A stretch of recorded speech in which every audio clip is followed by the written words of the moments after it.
ఏమేమి ఇవ్వచ్చు అనుకుంటారు ఇప్పుడున్న ఉచితాలలో?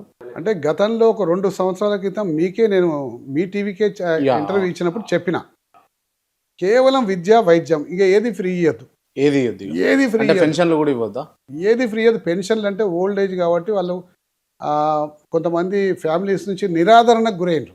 నిరాదరణ కంటే వాళ్ళకి కొడుకులు పట్టించుకోకపోవడం, పట్టించుకోకపోవడము, బిడ్డలు వాళ్ళకు పట్టించుకోకపోవడం. నిజంగా షుగర్ ఎక్కువైతే తీసుకుపోయి హాస్పిటల్ చూపించకపోవడము, ఉమ్, బీపీ ఎక్కువైతే చిన్న చిన్న వాటికి కూడా పట్టించుకోకపోవడము, వాళ్ళ సొంతంగా ఇప్పుడు వాళ్ళు సంపాదించే స్థితిలో లేరు, అవును. పేదవాళ్ళు కాబట్టి పిల్లల మీదనే ఆధారపడాలి. ఉమ్, వాళ్ళు నిరాధారణకు గురవుతుంది కాబట్టి అటువంటి వాళ్ళకు కొంచెం మేరకు సపోర్ట్ చేస్తే తప్పేం లేదు, ఓకే తప్పేం లేదు. ఓకే సో కాబట్టి అటువంటి వాళ్ళకు ఇవన్నీ చూడాలి, చూసి ఏది నిజంగా ప్రజలకు అవసరమో అదే ఇవ్వాలి. ఓకే. ఏది పడితే అది ఇచ్చుకుంటా పోతా ఉంటే ఉచితం ఇస్తాం, ఇది ఉచితం ఇస్తాం, అది ఉచితం ఇస్తాం అని చెప్పి సాధ్యపడుతుందా ఇదంతా? అంటే సాధ్యం ఒక చేసుకోవాలి. పొలిటీషియన్ కి సాధ్యం చేసుకోవాలి. ఆ. రాజకీయ నాయకులందరూ, ప్రాంతీయ పార్టీలందరూ ఒకసారి ఒక దగ్గర కూర్చోవాలి, జాతీయ పార్టీలతో సహా కూర్చోవాలి. ఆ, మేము ఈ ఎన్నికల్లో ఉచితాలు ఇవ్వము, ఆ, ఇచ్చేది ఒక పరిమితంగానే ఇస్తాం, మేము ఇంతే పరిమితి ఇస్తాం, మీరు కూడా ఇంతే పరిమితి ఇవ్వాలి, ఇంతకన్నా ఎక్కువ ఇవ్వద్దు అని చెప్పి కూర్చోవాలి.